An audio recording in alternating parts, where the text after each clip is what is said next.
भगवान श्री राम के पावन जन्मस्थली अयोध्या का श्री राम मंदिर।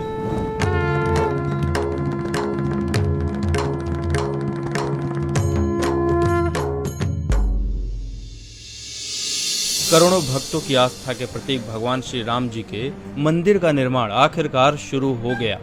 सदियों से जारी राम भक्तों के कड़े संघर्ष का आखिर में फल मिलने वाला है। लाखों साधु संतों की उपासना से विश्व हिंदू परिषद, आरएसएस और भाजपा के करोड़ों कार्यकर्ताओं के पुरुषार्थ से और स्वयं प्रभु श्री राम के आशीर्वाद से यह शुभ परिणाम मिला है। मगर यह रास्ता इतना सरल नहीं था। इस संघर्ष की शुरुआत हिंदू समाज ने आजादी से पहले ही शुरू कर दी थी, जिसको आजादी के बाद भी जारी रखा गया। मगर कांग्रेस और अन्य राजनीतिक दलों की तुष्टीकरण की राजनीति के चलते राम मंदिर के मुद्दे को व्यापक तौर पे देश में उठाने ही नहीं दिया गया।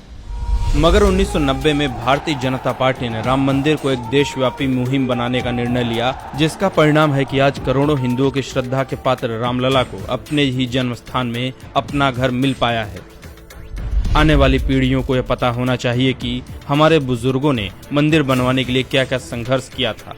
इसलिए आइए आपको बताते हैं इसके संघर्ष की कहानी।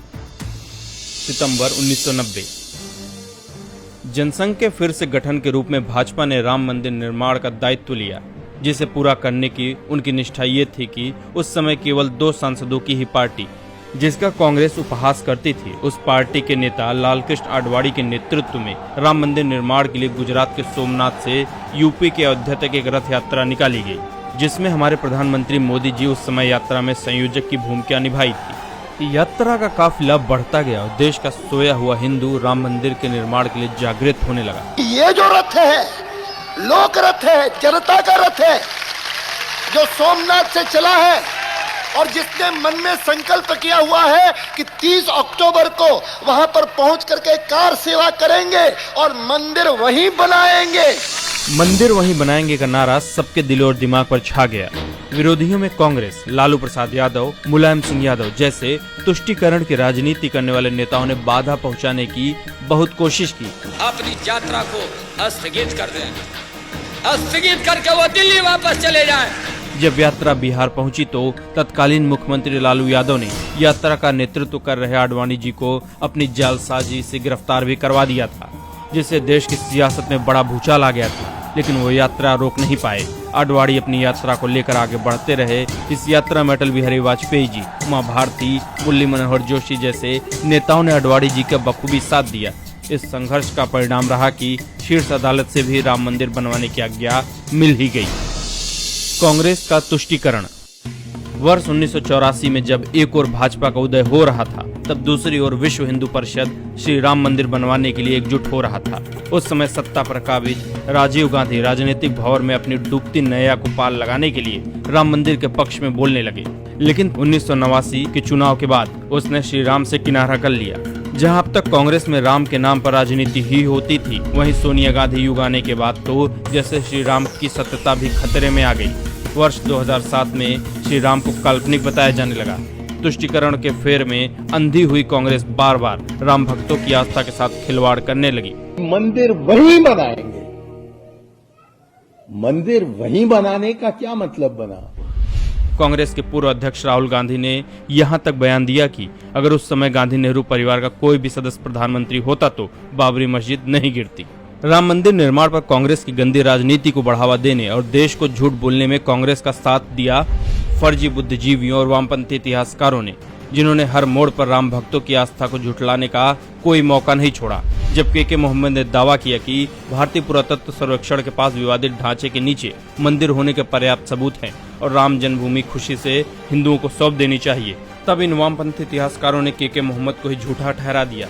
दरअसल के मोहम्मद भारतीय पुरातत्व सर्वेक्षण के क्षेत्रीय निदेशक और 1976-77 में मंदिर मस्जिद मामले में हुई जांच टीम के सदस्य थे, जिन्होंने अपनी रिपोर्ट में बताया था कि इस बात के पर्याप्त सबूत हैं कि बाबरी मस्जिद से पहले वहां एक मंदिर था।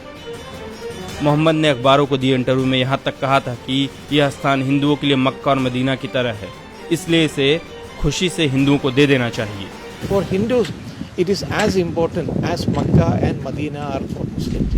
मगर के मोहम्मद की बात को गलत साबित करने के लिए उस जगह पर रोमिला थापर, डी.एन. झा और आर.एस. शर्मा जैसे वामपंथी इतिहासकार पहुंचे। उन्होंने दावा किया कि मंदिर का कोई अवशेष नहीं पाया गया, जो कि सरासर झूठ था। यह भी कहा गया कि रिपोर्ट में मंदिर का कोई जिक्र नहीं है। बीबी लाल ने स्पष्ट किया कि उन्हें बड़ी संख्या में मंदिर के अवशेष मिले, लेकिन उनकी बात को लोगों तक पहुंचने नहीं दिया गया।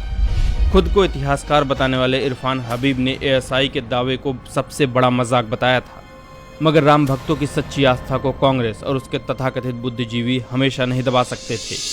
और 9 नवंबर 2019 के ऐतिहासिक दिन भारत के सुप्रीम कोर्ट ने राम जन्मभूमि के हक में फैसला सुनाकर करोड़ों भक्तों की आस्था और बीजेपी नेताओं की निष्ठा का परिणाम उन्हें सौंप दिया। सुप्रीम कोर्ट ने फैसला सुनाया, भव्य राम मंदिर राम जन्मभूमि पर ही बनेगा। आज इन वामपंथी इतिहासकारों का झूठ सबके सामने आ चुका है, क्योंकि हाल ही में राम जन्मभूमि समतलीकरण के दौरान 5 फीट की शिवलिंग, मूर्तियां और मंदिर के अवशेष बरामद हुए हैं, जो इन तथाकथित बुद्धिजीवियों और वामपंथियों के मुंह पर करारा तमाचा है, जिन्होंने के मोहम्मद, बीजेपी नेताओं और सभी राम भक्तों के सच्चे दावों पर अपना झूठ थोपने की कोशिश कर करोड़ों भक्तों को उनकी आस्था से इतने सालों तक वंचित रखा। आज राम जन्मभूमि की सच्चाई ने इन पाखंडियों का सच पूरे देश के सामने रख दिया है और फिर से साबित कर दिया है कि चाहे कितनी भी जतन कर लो, सच्ची आस्था और निष्ठा को प्रोपेगेंडा बनाकर छुपाया नहीं जा सकता।